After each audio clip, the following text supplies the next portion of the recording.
Jake Morrison stood on the bridge of the orbital defense station and watched the alien ships patrol around Earth. The ships moved in slow circles like sharks waiting for their prey to die. 3 years had passed since the Galactic Council put sanctions on Earth, and every day brought more pain to the people below. The alien leaders called humans too aggressive and said they expanded too fast into space. What started as simple trade limits had grown into a complete blockade. No ships could enter or leave Earth's solar system without permission from the Council. That permission never came. Jake pressed his hand against the cold metal wall and felt the vibration of the station's engines. His crew of 50 humans worked around him, but they all knew they were helpless against the alien fleet outside. Earth's military had good ships, but nothing that could fight hundreds of Council vessels at once. Far below on Earth's surface, Lisa Parker walked through the underground halls of a secret facility buried deep in the Colorado mountains. The place had no official name, but everyone who worked there called it Olympus. Only 300 people in the entire world knew it existed, and even fewer knew what they were building inside. Lisa's footsteps echoed off the metal walls as she made her way to the main control room. The facility stretched for miles underground, with tunnels connecting dozens of laboratories and testing chambers. Power cables as thick as tree trunks ran along the ceiling, carrying enough electricity to light up a small city. Ben Taylor waited for her in the control room, studying data on multiple screens. As project commander, he had spent the last 15 years of his life working on something the government called Project ZEUS.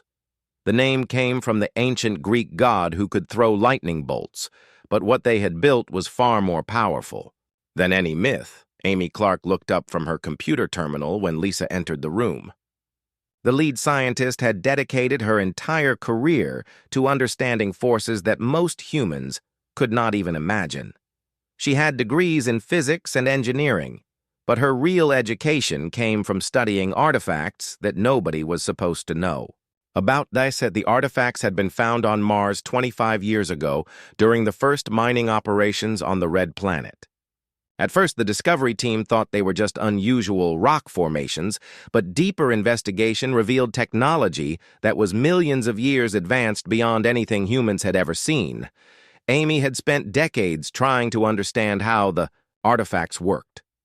They seemed to bend space and time itself through methods that violated everything scientists thought they knew about the universe. The breakthrough came when she realized the artifacts were not trying to break the laws of physics, but were using laws that humans had not discovered yet. Ben walked over to a large metal chamber in the center of the control room. Inside the chamber sat a device that looked like a crystal sculpture surrounded by rings of exotic metals. The device hummed with energy that made the air around it shimmer like heat waves rising from hot pavement. This was the heart of ZEUS, and it was just one of 12 identical devices hidden around the world. Each device could create effects that would seem like magic to most people. They could make gravity stronger or weaker in small areas. They could tear holes in space that led to other places. They could even stop time for brief moments. Paul Johnson read the morning reports in his office in New Geneva and felt his stomach tighten with worry. As mayor of one of Earth's largest cities, he saw the daily effects of the alien blockade. Food. Shipments were getting smaller each week. Medicine was running out in hospitals. People were starting to get angry and desperate. The underground resistance groups were growing stronger as more civilians joined them. They held secret meetings and planned protests against the government's refusal to surrender to the Council's demands. Some groups even talked about taking violent action against Earth's leaders if they did not end the suffering soon. Paul knew that President Helen Martinez was under enormous pressure to give in to the aliens. Every day brought new reports of children going hungry and sick people dying because they could not get proper treatment. The alien sanctions were designed to break human spirit, and they were working exactly as planned. What Paul did not know was that deep underground in Colorado and 11 other secret locations around the world, teams of scientists and engineers were putting finishing touches on humanity's greatest secret. ZEUS was almost ready for its first real test, and that test would change everything. The alien council thought they were slowly strangling a primitive species into submission. They believed humans had no choice but to accept defeat and beg for mercy. The council leaders had run successful blockades against dozens of other worlds and always got the same result. But Earth was different, even though the aliens did not realize it yet. For 15 years, humans had been preparing for exactly this situation. They had taken the most advanced technology ever discovered and turned it into a weapon that could reshape reality itself. The embargo was supposed to be the beginning of humanity's end, but instead it was about to become the start of something the galaxy had never seen before. Karen White stood in the communication center of Earth's military headquarters and stared at the message that had just arrived from the Galactic Council. The words on the screen were simple, but their meaning was clear. Earth had 72 hours to surrender completely or face total destruction. The message came from Ambassador Kith Voss of the Zephyrian Empire. His species looked like giant reptiles that walked on two legs and had been pushing the council to take harsh action against humans since the first border disputes began. The Zephyrians controlled 12 star systems and considered themselves the most civilized race in the galaxy. Kith Voss had made it clear in previous communications that he viewed humans as dangerous animals that needed to be controlled. He believed that any species capable of violent expansion should be either enslaved or eliminated completely. The current ultimatum was his idea, and he expected Earth to collapse within days. Karen immediately contacted President Helen Martinez, who was in a secure bunker beneath the White House. The president had been living underground for the past month, as tensions with the council reached their peak. Secret Service agents surrounded her at all times, and she had not seen natural sunlight in weeks. Within an hour, the president had gathered her closest advisors in the Situation Room.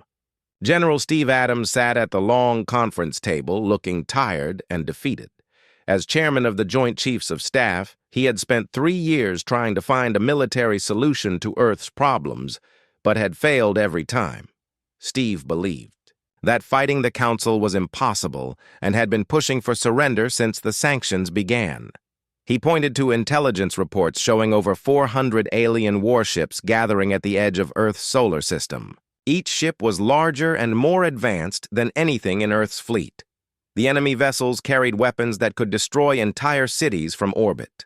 Their shields could absorb direct hits from nuclear missiles without taking any damage. Their crews included soldiers from 17 different species, all united in their hatred of human expansion into space. But Amy Clark had been waiting for this moment for 15 years.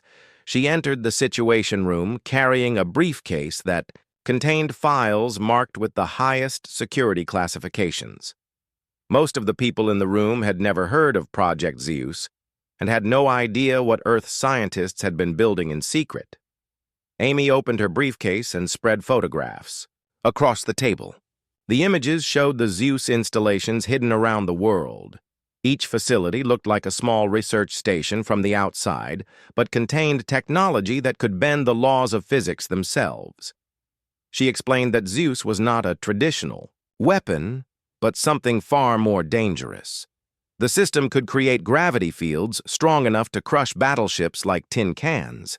It could tear holes in space that would swallow entire fleets. It could even slow down time in specific areas, making enemy weapons useless. Rick Davis had overseen the construction of all 12 ZEUS facilities and knew every detail of how they worked.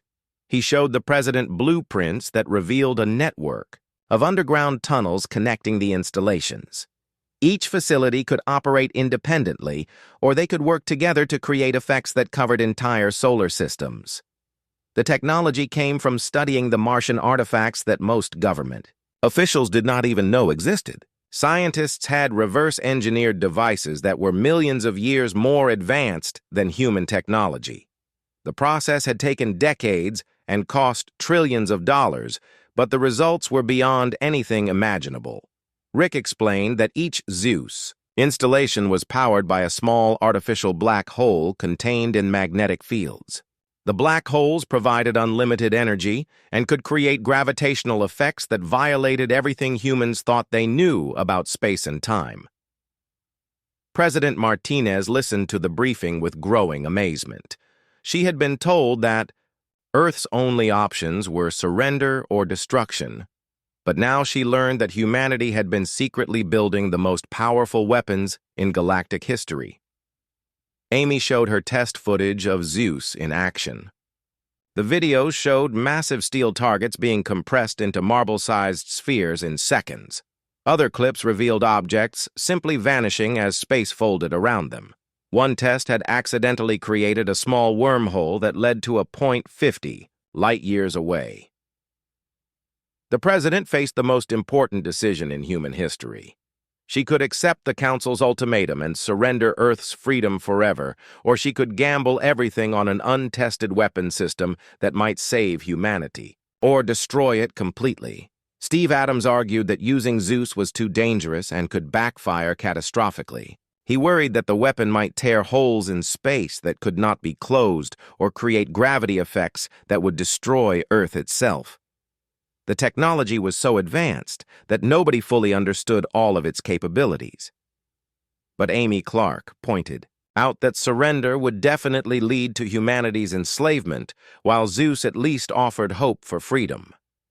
The Martian artifacts had been left by an unknown civilization that had faced similar challenges and survived.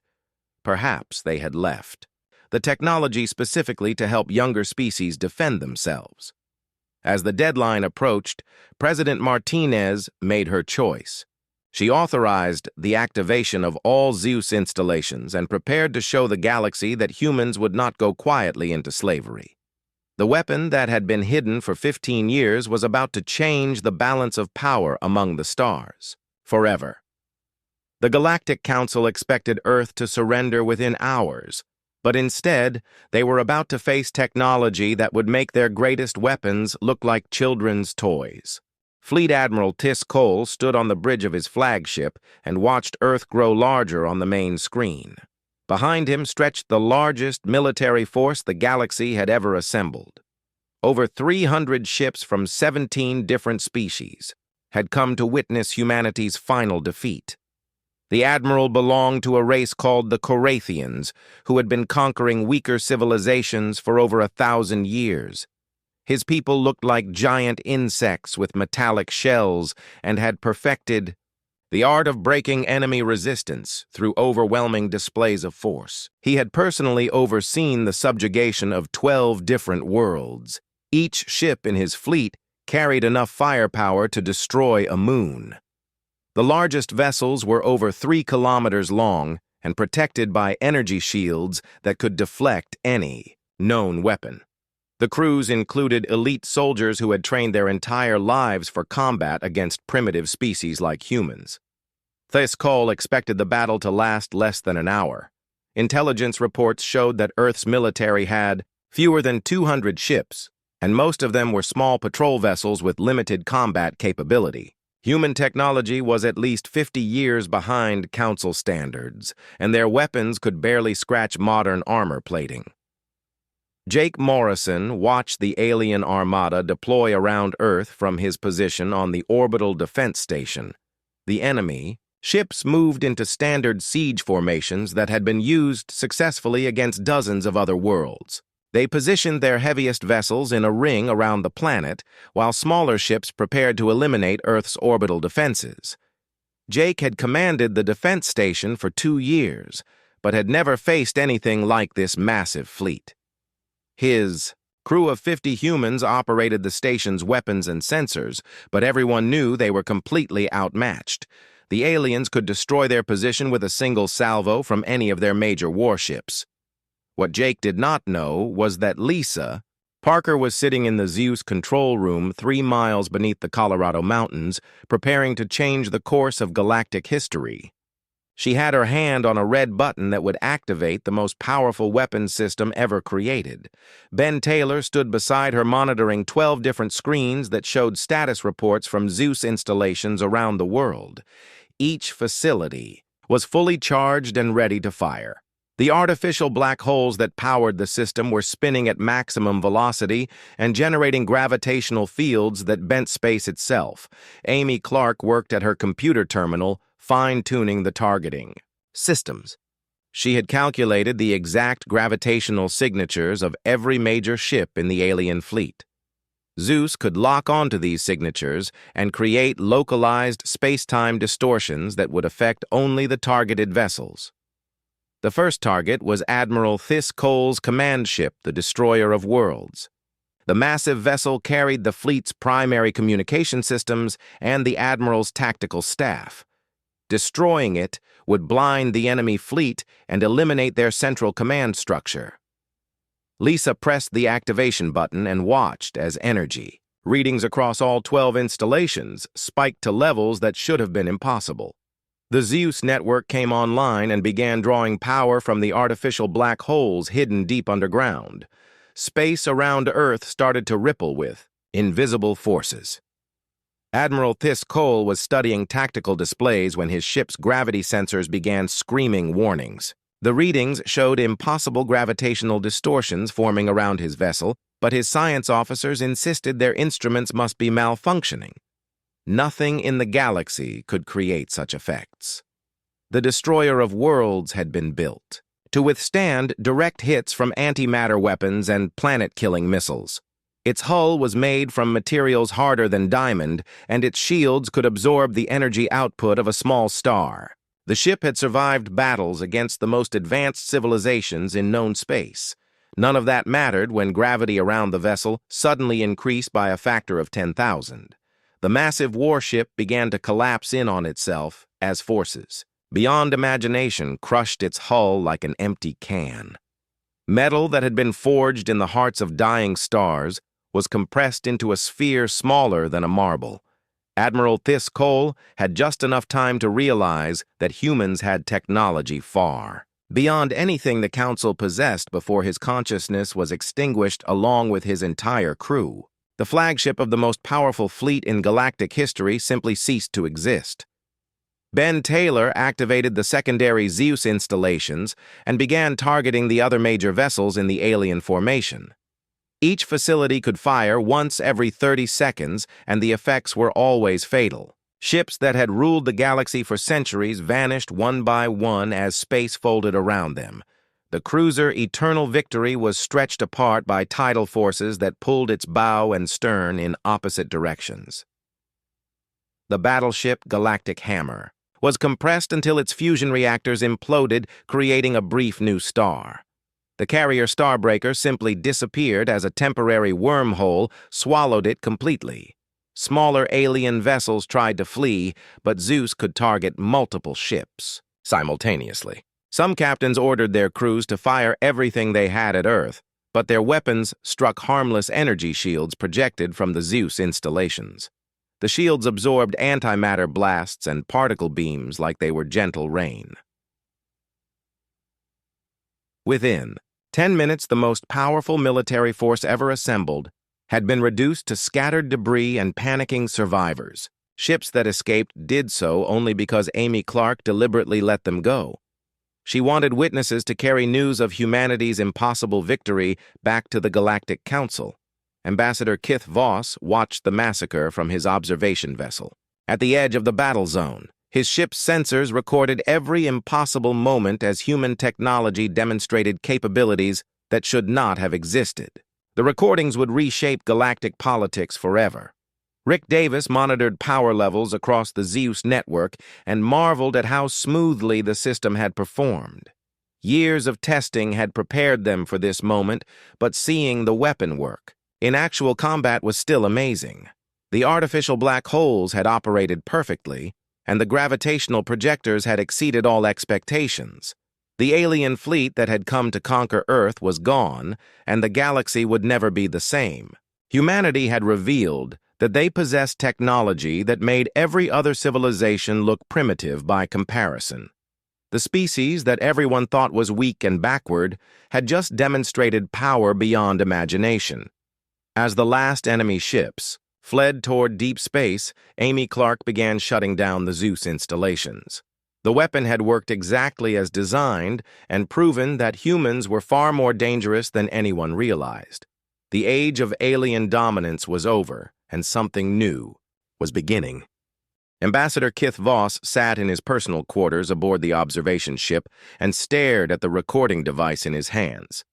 The small device contained footage that would change everything the galaxy thought it knew about humans. His hands shook as he prepared to transmit the data back to the Council homeworld. The recording showed massive alien warships being crushed like insects by invisible forces. Ships that had conquered dozens of worlds simply vanished or were compressed into tiny spheres of metal. The humans had demonstrated technology that was centuries ahead of anything the Council possessed. Kith Voss had personally witnessed the destruction of over 200 vessels, including the fleet flagship. Admiral Thys Cole and his entire command staff were dead, along with nearly 50,000 elite soldiers from across the galaxy. The defeat was so complete that it seemed like something from a nightmare. The transmission reached the Council homeworld 12 hours later and caused immediate panic among the leadership. Supreme Chancellor Vorth Kell called emergency sessions.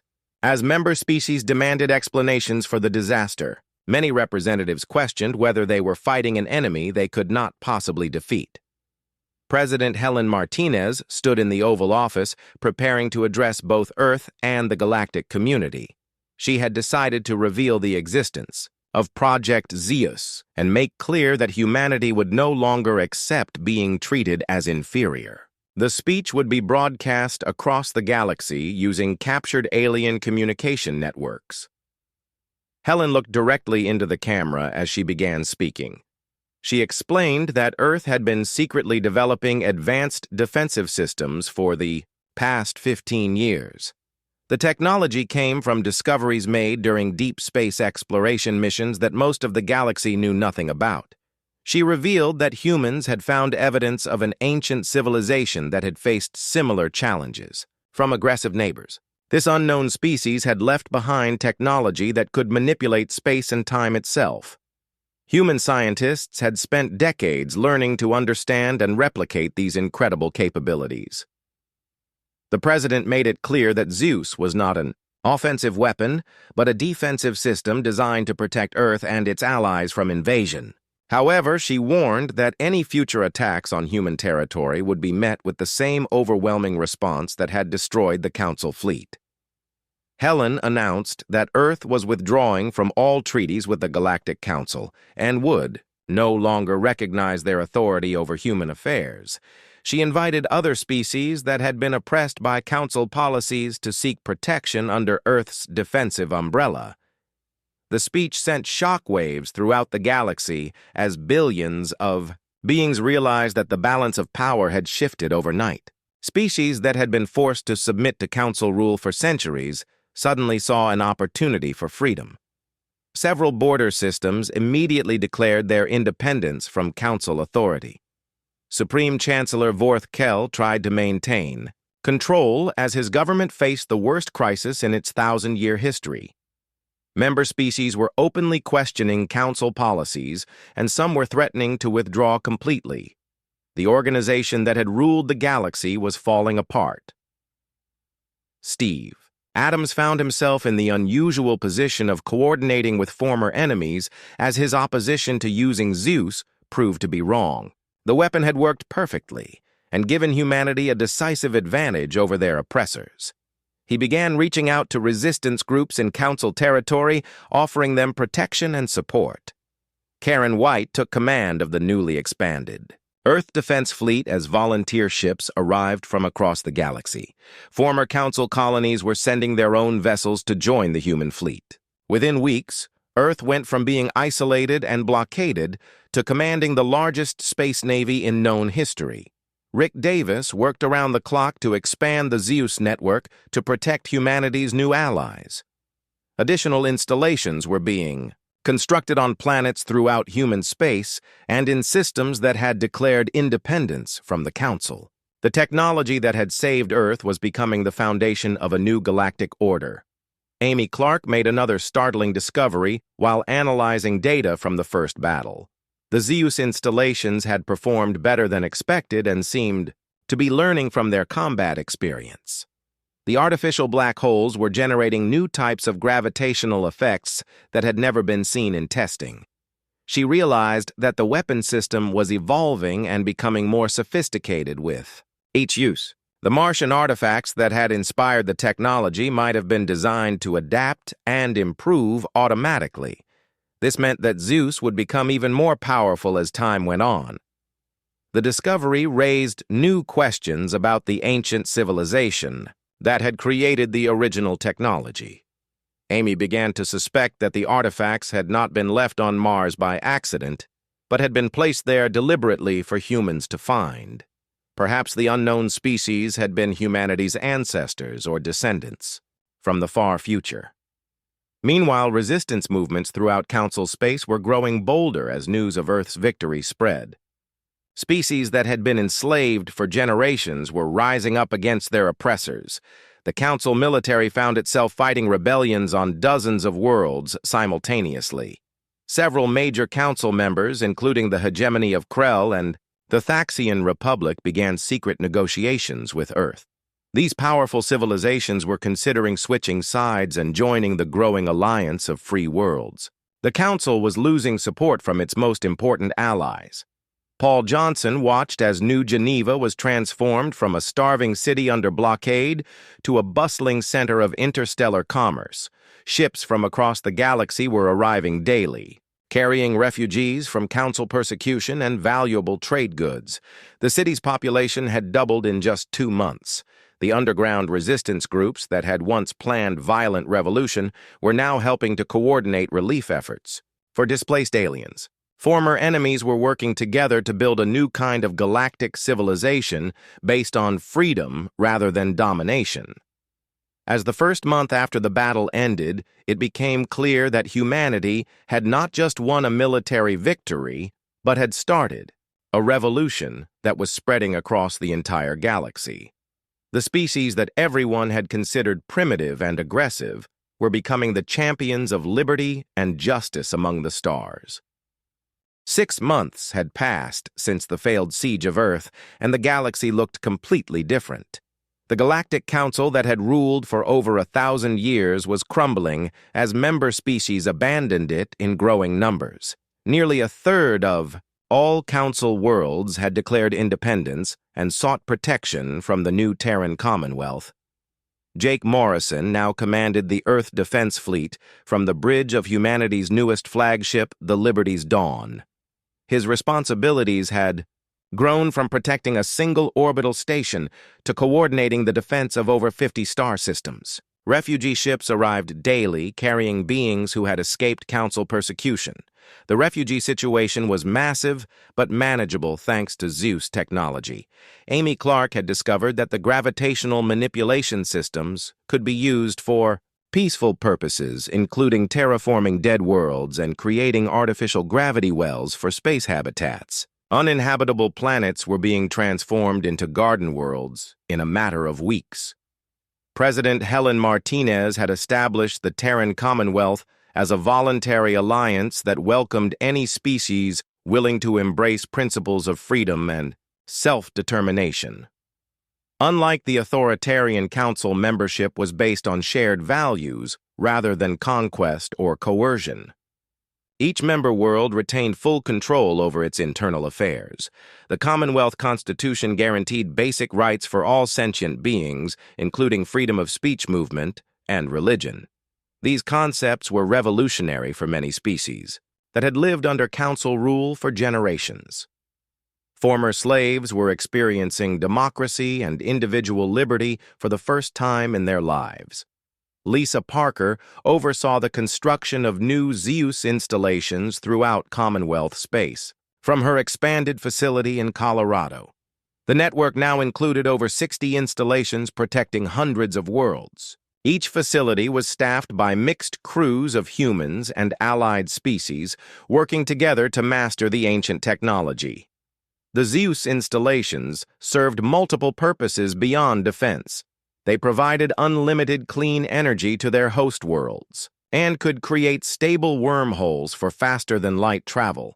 Commonwealth ships could now cross the galaxy in days rather than months, making trade and communication much easier. Ben Taylor had been promoted to overall commander of the ZEUS network and was amazed by how quickly the technology was spreading. Alien scientists were proving remarkably capable of understanding and operating the gravitational manipulation systems. Some species had natural abilities that made them even better at using ZEUS than humans. The Viridian people had evolved on a high-gravity world and instinctively understood gravitational fields in ways that surprised human researchers. The crystalline Zephians could communicate directly with ZEUS computer systems through harmonic resonance. Each species brought unique talents that enhanced the overall capabilities of the network.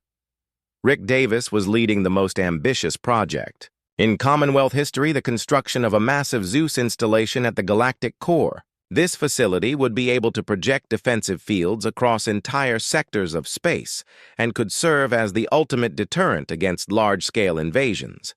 The project required cooperation from dozens of species working together. Amy Clark had made the most incredible discovery of her career while studying the Martian artifacts in greater detail. Advanced analysis revealed that the technology was not from an unknown alien civilization, but from humanity's own future.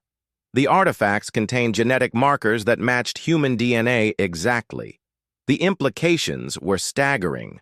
Somehow, humans, from thousands of years in the future, had sent the technology back through time, creating a stable loop that ensured their own survival and dominance. The ZEUS network was not just protecting humanity, but fulfilling a destiny that had already been written. Amy realized that the future humans must have faced a similar crisis and developed time travel technology to prevent their own extinction. By placing the artifacts on Mars, they guaranteed that their ancestors would find the tools needed to survive and eventually develop the ability to send help backward through time. The discovery explained why ZEUS technology seemed to adapt and improve automatically. The systems were following programmed evolutionary paths that had been designed by humans who already knew how the technology would develop. Every upgrade and enhancement was part of a plan created by their own descendants. Karen White had transformed the Commonwealth military into something unprecedented in galactic history. Instead of conquest-focused forces designed to oppress other species, the Commonwealth fleet existed purely to protect freedom and defend the innocent. Member worlds contributed ships and personnel voluntarily rather than being forced to serve. The Commonwealth military intervened in conflicts throughout the galaxy, not to gain territory, but to stop atrocities and protect civilian populations. When the Kronak Empire attempted to genocide the peaceful Thylorian species, Commonwealth forces arrived within hours and stopped the massacre using minimal force. Paul Johnson watched his city of New Geneva become a symbol of interspecies cooperation, as beings from across the galaxy worked and lived together peacefully. Former enemies were becoming friends and building a civilization based on mutual respect rather than fear and domination. The economic benefits of Commonwealth membership were enormous. Free trade flowed between member worlds, and ZEUS technology made resource scarcity obsolete. Energy was unlimited. Matter could be manipulated at the molecular level, and space itself could be reshaped to meet any need. But the greatest achievement was not technological or military, but social. The Commonwealth had proven that different species could work together as equals rather than rulers and subjects. The galaxy was learning that cooperation was more powerful than conquest, and freedom was stronger than force. Supreme Chancellor Vorth Kell had been overthrown by his own people. As the council government collapsed completely, several remaining council worlds were requesting membership in the Commonwealth, while others tried to maintain independence. The age of galactic empires was ending, and something better was taking its place. As the first year of Commonwealth existence drew to a close, it was clear that humanity had achieved something remarkable. The species that had been dismissed as primitive and aggressive had become the guardians of liberty and justice throughout the galaxy. The weapon that saved them was a gift from their own future, proving that their destiny among the stars was not just secured but inevitable. Amy Clark stood in the deepest laboratory of the Colorado facility, staring at the latest analysis results from the Martian artifacts. The data confirmed what she had suspected for months. The technology was not just from humanity's future, but contained detailed records of the events that were currently unfolding across the galaxy. The artifacts included historical files that described the fall of the Galactic Council, the rise of the Terran Commonwealth, and even the specific battles that had already taken place. The future humans who created this technology had experienced these exact events and were guiding their ancestors through a predetermined timeline. Amy discovered that the artifacts contained activation codes for technology that had not been built yet. Future upgrades to the ZEUS network were already programmed and waiting for the right moment to come online. The humans of tomorrow had left detailed instructions for every phase of galactic transformation. She found records of species that had not yet joined the Commonwealth but would become important allies in the coming years. The files described their cultures, languages, and the exact diplomatic approaches that would be most effective. Everything was planned down to the smallest detail. Ben Taylor received new orders through ZEUS network communications that seemed to come from nowhere. The quantum entanglement systems that connected the installations were receiving signals from temporal sources that should not have existed. Future humans were sending real-time guidance to their ancestors.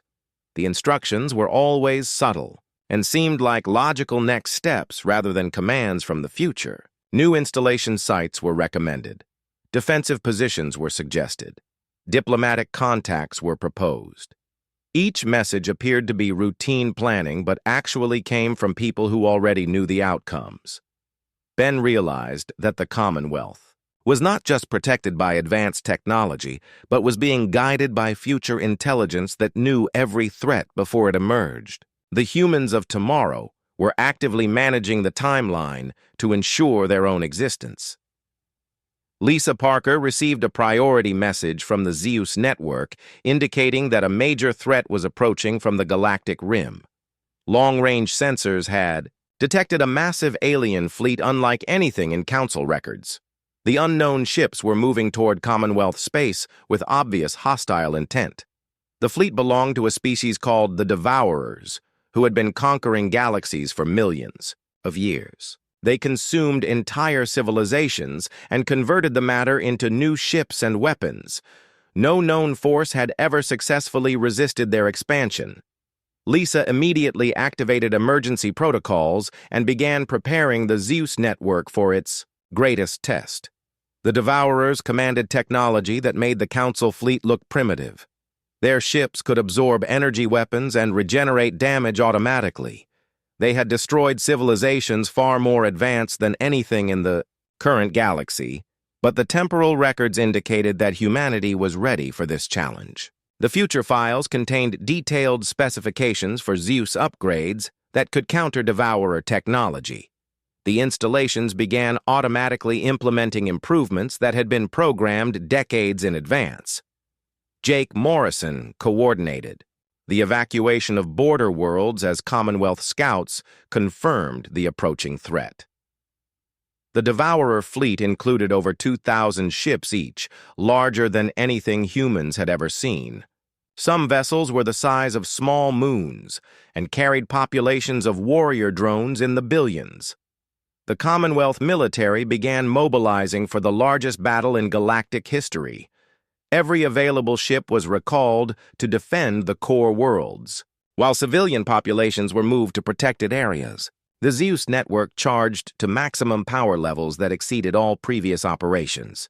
Rick Davis supervised the activation of the Galactic Core installation that had been under construction for months. The massive facility came online ahead. of schedule as temporal programming activated systems that had been waiting for this exact moment.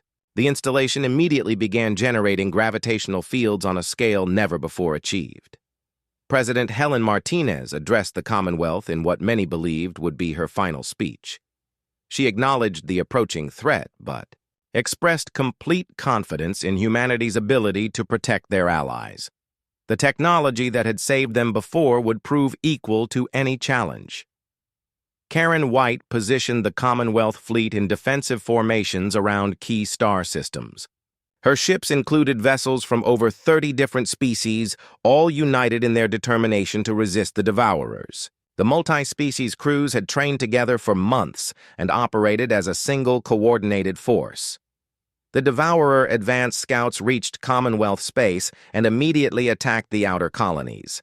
Their ships absorbed defensive fire and converted the energy into additional weapons.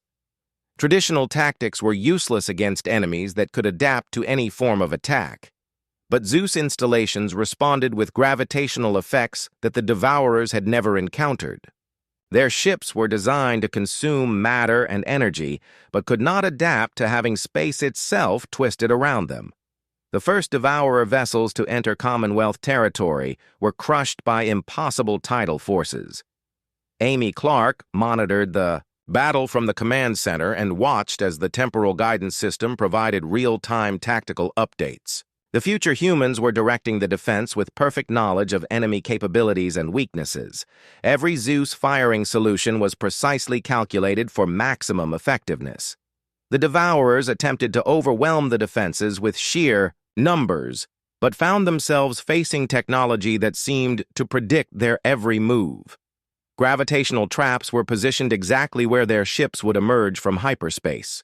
Temporal disruption fields caught them in time loops that prevented coordinated attacks. Paul Johnson watched the battle from New Geneva as streaks of light filled the sky above the city.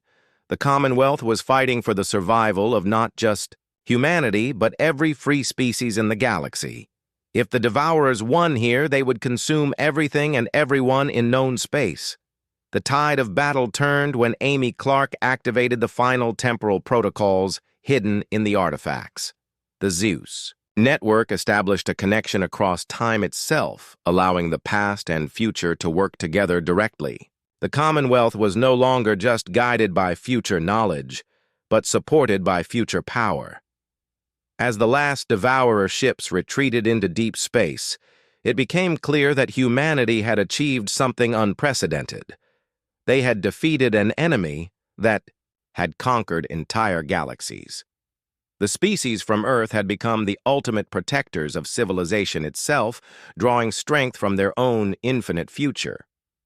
Amy Clark stood before the largest ZEUS installation ever built as it hummed with energy that seemed to bend reality around it. The facility stretched for miles underground and contained technology that connected past, present, and future in ways that should have been impossible. The temporal loop that had saved humanity was about to close.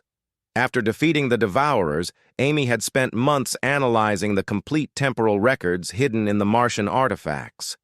She discovered that the future humans who sent the technology back in time were not just her descendants, but were actually her own team thousands of years in the future. She was looking at records of her own future work. The files revealed that Amy Clark would live for over 3,000 years thanks to medical technology that the Commonwealth would develop. Her future self had personally overseen the creation of the temporal manipulation systems that sent ZEUS technology backward through time to save humanity from extinction. The temporal record showed exactly when and how the technology transfer would occur. Future Amy had calculated the precise moment when past Amy would gain the ability to complete the loop. That moment was approaching rapidly, and the consequences would reshape the entire universe. Ben Taylor monitored power levels throughout the global ZEUS network as all installations prepared for simultaneous activation. The temporal field generators were drawing energy from sources that existed outside normal space-time. The artificial black holes that powered the system were spinning faster than the speed of light. Lisa Parker received the final authorization codes from President Martinez to proceed with the temporal project. The operation would require more power than the Commonwealth had ever generated and would create effects that could be seen from other galaxies. If something went wrong, the entire solar system could be destroyed, but the temporal records provided exact specifications for every aspect of the process. Future humans had performed this operation successfully and left detailed instructions for their ancestors. The technology was designed to work perfectly as long as the timing was precise. Jake Morrison commanded the Commonwealth fleet from a safe distance as space around Earth began to ripple with temporal distortions. His ships were equipped with special shielding that would protect them from the chronological effects, but the crews could still feel reality shifting around them. The first phase involved creating a stable wormhole that connected the present moment to a point 3,000 years in the future. The ZEUS network generated gravitational fields strong enough to tear holes in time itself. Space folded like paper as past and future touched for the first time. Rick Davis monitored the wormhole formation from the Galactic Core installation and watched as impossible energies flowed between different time periods. The connection was stable but required constant adjustment to prevent temporal paradoxes that could unravel causality itself. Through the wormhole came technology beyond anything the present-day Commonwealth possessed. Future humans sent blueprints for devices that could manipulate matter at the quantum level, create new universes, and even grant immortality to entire species. The knowledge transfer was carefully controlled to prevent temporal contamination. Amy Clark received a personal message from her future self explaining the full scope of what humanity would become. The Commonwealth would eventually expand beyond the galaxy and establish colonies in other dimensions. Humans would become guardians of the multiverse itself, protecting countless realities from destruction. The message revealed that the Devourers were just one of many threats that would emerge over the coming millennia. Ancient entities from before the universe began would attempt to reclaim reality. Beings from parallel dimensions would try to invade and conquer normal space. Each challenge would require new technology and greater power. Future Amy explained that the temporal loop was not just about saving humanity, but about creating a stable foundation for infinite expansion. By ensuring their own survival, the humans of the past would develop into the cosmic guardians that the universe needed. The loop was both cause and effect of humanity's ultimate destiny. Karen White watched as the Commonwealth fleet began receiving upgrades directly from the future. Ships that had been cutting-edge technology became primitive as new systems materialized around them. Weapons that could destroy planets were replaced by devices that could create new galaxies. The upgrades were not random, but followed careful plans designed to maintain temporal stability. Each improvement was introduced at exactly the right moment, to prevent paradoxes while ensuring steady progress toward the future timeline. The Commonwealth was being transformed according to a predetermined schedule. Paul Johnson observed the changes taking place in New Geneva as future technology began appearing throughout the city. Buildings reconstructed themselves with materials that existed outside normal physics. Transportation systems emerged that could move people instantly across interstellar distances. The civilian population was gradually introduced to capabilities that seemed like magic, but were actually science from thousands of years in the future. Medical devices that could regrow entire organs appeared in hospitals. Food synthesizers that could create any substance from pure energy materialized in homes.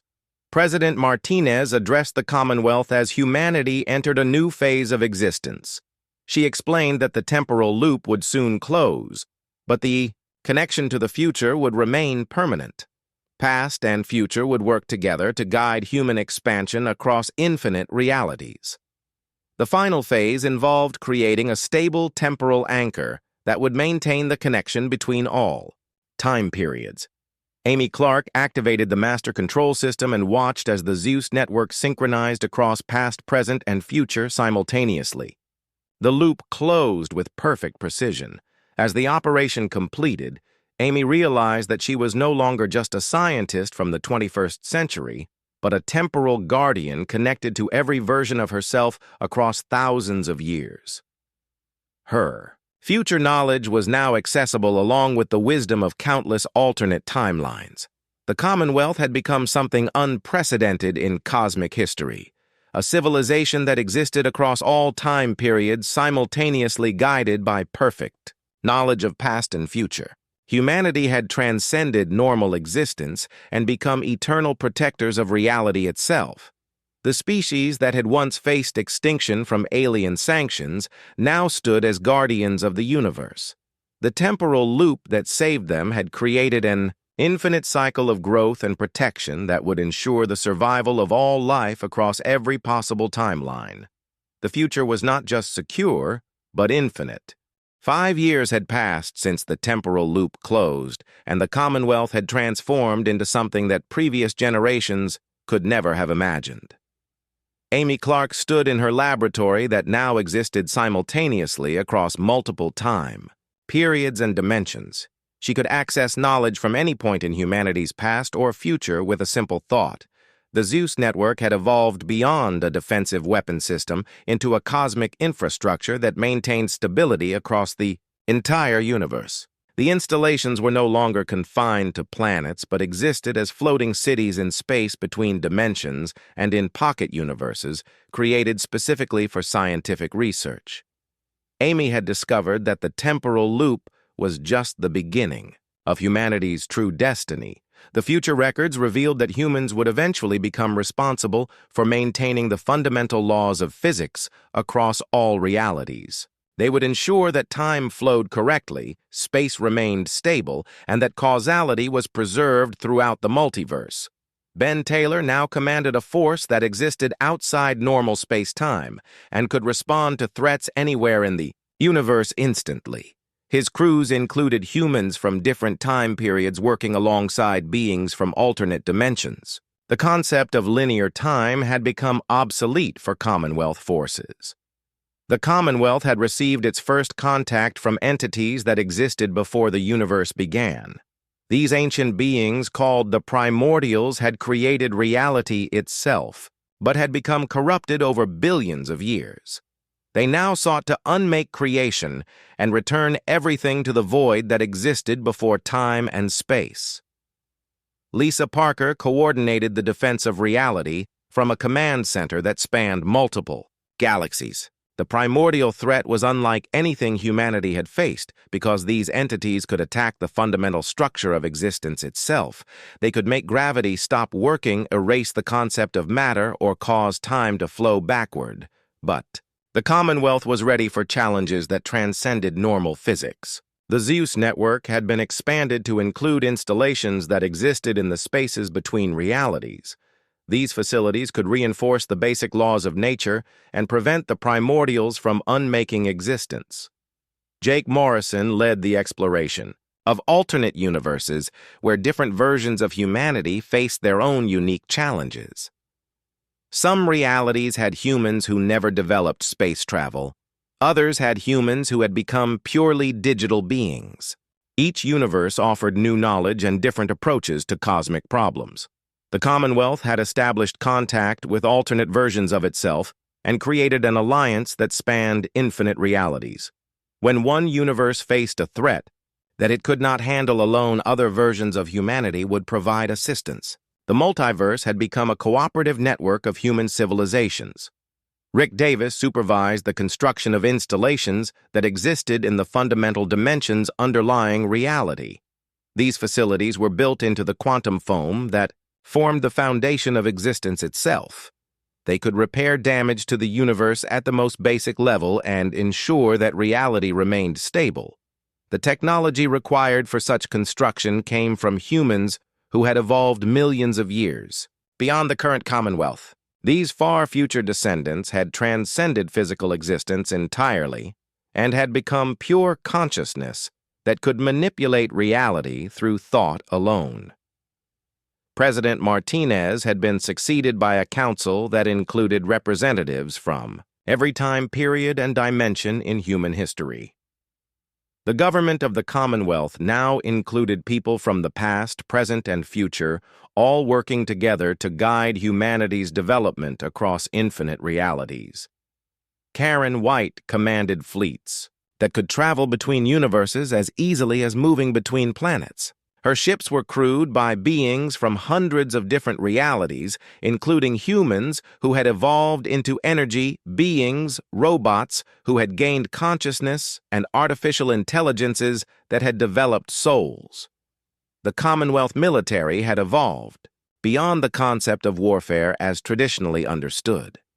Their primary mission was to maintain balance across the multiverse and prevent any single reality from becoming dominant. They served as peacekeepers in conflicts between different versions of existence itself. Paul Johnson watched New Geneva transform into a city that existed in multiple dimensions simultaneously. Citizens could walk through doorways that led to alternate versions of their world. Children played with friends from different time periods. The boundaries between realities had become meaningless. Amy Clark made her greatest discovery when she realized that the original Martian artifacts were not just from humanity's future, but were actually pieces of the fundamental code that controlled reality itself. Future humans had learned to program the universe like a computer and could rewrite the laws of physics when necessary. She gained access to the master control systems that governed existence and found that reality was far more complex than anyone had imagined. The universe was not just one entity, but was actually composed of countless layers of reality stacked on top of each other like pages in an infinite book. The Commonwealth's ultimate responsibility was to serve as editors of this cosmic book, ensuring that all the pages remained in proper order and that the story of existence continued to make sense. They had become the universe's librarians, protecting the narrative structure of reality itself. Through the temporal connection, Amy could see the final destiny that awaited humanity millions of years in the future. Humans would eventually merge with the universe itself and become indistinguishable from the fundamental forces of nature. They would be gravity, time, space, and consciousness all at once. But even that transformation was not the end. The merged human universe entity would eventually give birth to new realities and guide the development of new forms of life.